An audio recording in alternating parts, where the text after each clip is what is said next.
Un indice, chez vous sur votre écran, on est à Vin Sobre, un endroit sympathique, des vins sympathiques.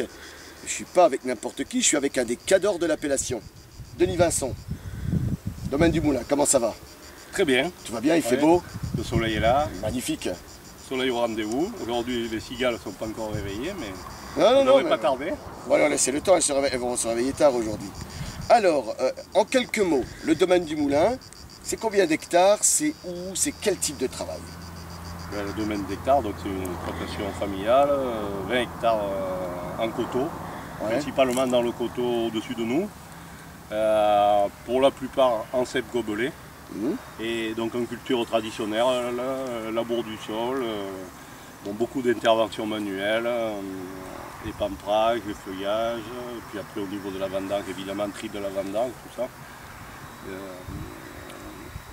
Familial parce que je travaille avec ma femme, mes 2 enfants, il y a encore ma maman qui a 83 ans qui nous aide aussi. Qui est bien vive, je l'ai vu. Hein. Voilà, qui est bien en forme, c'est sa vie. Hein. Alors on la cantonne un peu, on essaye de la réguler un peu, mais elle va toujours au caveau. Moi je trouve que tu fais le modeste parce qu'on a parlé des méthodes de culture. C'est les désherbants uniquement là où quand on peut pas ou là où on n'y arrive pas.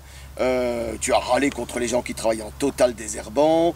Bon, je trouve que tu fais le modeste. Tu as un travail de sol qui est impeccable. On a vu une vigne là-bas, c'est super bien travaillé, c'est bien étalé, c'est propre. Ça se retrouve d'ailleurs dans les vins. Oui, mais pour nous ça paraît normal, quoi. Pour nous c'est un travail normal. C'est vrai que quand on entend beaucoup de choses à droite à gauche, les gens présentent ça comme quelque chose d'extraordinaire. Pour nous, on va dire le travail du sol, la tenue de la vigne, l'hygiène en cave. C'est le métier du vigneron, somme toute. Voilà, c'est le métier d'un vigneron. Ce qu'on appelle le vigneron, c'est quelqu'un qui n'a pas peur de se salir les mains, qui taille sa vigne, qui conduit son tracteur, qui bosse, qui vendange et qui fait le métier. Après, il y a d'autres métiers. On a goûté quelques vins, on a goûté des Côtes-du-Rhône, on a goûté des vins sobres, on a goûté des cuvées en rouge plus que convaincantes. Et le truc qui m'a surpris, c'est ce que tu fais en blanc. 2 cuvées de blanc. Mais alors là, il faut voir, c'est quand même pas la spécialité du coin. Ben oui, mais le hasard a voulu que mon grand-père ait planté des cépages clairettes blanches. Et il avait commencé à faire son petit blanc comme ça, il avait la renommée, puis mon père a développé. Et puis bon, moi depuis 20 ans, j'ai fait donc l'autre cuvée avec un assemblage clairette vionnier. Donc quelque chose de beaucoup plus gras. Donc on a les 2 cuvées, le premier donc qui est plus sec, plus vif, plutôt coquillage, poisson grillé, fruits de mer. Et le second, plus gras, plus parfumé, qui est plutôt, disons, apéritif, poisson sauce à la crème, foie gras si on ne boit pas de vin doux. Voilà. En tout cas, là, on a goûté l'ensemble de la gamme. J'ai retenu les 2 blancs, effectivement, je te rejoins complètement. Il y a vraiment 2 belles bouteilles en blanc.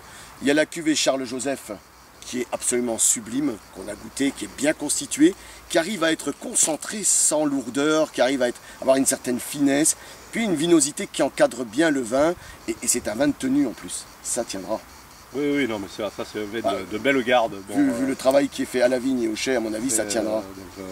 50% Syrah, 50% Grenache. Bon, au départ, évidemment, il y a un tri de la vendange. Je dis évidemment parce que pour nous... 3 tris. Pour nous, c'est là-bas, et je dis un tri énorme, donc avec 3 tris. 3 tris successifs. Le vendangeur, mon fils contrôle quand on vide les seaux, et ma femme à la réception. Et la plus dure à la finale. Oui, c'est le plus dur, c'est le final. C'est le final. On passe son temps à genoux à retrier ça. Et après, bon, une macération longue, pigeage, tout ça, élevage en barrique, tout un travail, je dirais, traditionnel, et ça débouche sur quand même une belle cuvée, mais comme je l'expliquais tout à l'heure, bon, c'est un vin qui demande à attendre pour vraiment qu'il y ait un mariage entre le fût, le vin et libérer tous ses plaisirs dans quelques années. Bon, pour le moment c'est bien, mais à mon avis c'est pas satisfaisant pour le moment. On va terminer en remerciant Georges Véronèse qui a permis de rendre possible cette vidéo. Et je vais te poser une dernière question. Je prends une baguette magique, on se projette dans 20 ans. Comment tu aimerais te voir et comment tu aimerais voir Vin Sobre? J'aimerais voir Vin Sobre avec toujours des cèpes gobelets, toujours de la vendange manuelle. Parce que pour moi, un produit de bouche, ça doit rester un produit traditionnel. Et moi, je vis que pour ça, pour perpétuer l'image d'un vin de qualité et dans une culture traditionnelle. J'ai fini. Ça tombe bien, la vidéo est finie. Donc on va retourner, on va se boire un petit coup, ça va être que du plaisir, on profite du soleil, du bon moment. Merci pour tout. C'est moi. Et à la prochaine. Ciao mes amis.